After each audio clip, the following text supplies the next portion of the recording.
ಇವ್ರದ್ದು 4 ಎಕರೆ 16 ಗುಂಟೆ. ಈಗ ರಮೇಶ್ ಪಾಣಿನೂ ಚೇಂಜ್ ಆಗ್ಬೇಕು ರೀ.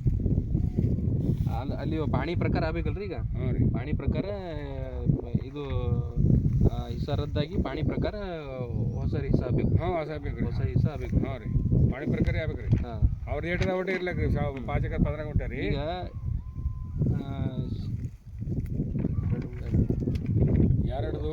ಎರಡು ರಮೇಶ್. ರೀ 4 ಎಕರೆ 16 ಗುಂಟೆ. ರೀ ರಮೇಶ್ ಇವ್ರದ್ದು ರೀ ಸರ್ 14 ಗುಂಟೆ ಉದಯ್ ಕುಮಾರ್ ಇದ್ದಿದ್ದಾರೆ ರೀ. 4 ಎಕರೆ 16 ಗುಂಟೆ ಉದಯ್ ಕುಮಾರ್ ಅಂದ್ರಿ ಸರ್.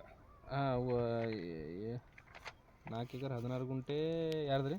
ಉದಯ್ ಕುಮಾರ್ ರೀ. ಅದು ಹಿಸ್ಸಾ 2 ಅಲ್ರಿ? 2 ರೀ ಸರ್. ಇದು 2 ಆಗ್ಯದ್ರಿ ಸರ್. ಈಗ ರೀ ಅದು 6 ಆಗ್ಯದ್ರಿ. ಅದು 6 ಆಗ್ಯದ್ರಿ. ಇದು 2 ಆಗ್ಬೇಕ್ರಿ, ಅದು 6 ಆಗ್ಬೇಕ್ರಿ ಸರ್. ಇದು 2 ಆಗ್ಬೇಕು, ಅದು 6 ಆಗ್ಬೇಕೇನ್ರಿ? 5 ಎಕರೆ 15 ಗುಂಟೆ ಇದ್ದಿದ್ದು 6 ಆಗ್ಬೇಕ್ರಿ ಸರ್.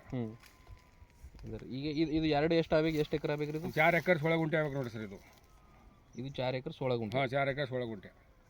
ಅದು 5 ಎಕರೆ 15 ಗುಂಟೆ. 5 ಎಕರೆ 15 ಗುಂಟೆ. ಅದು 6 ಇದು 2 ಈಟೆ ಆಗ್ಬೇಕು ನೋಡಿರಿ ಸರ್.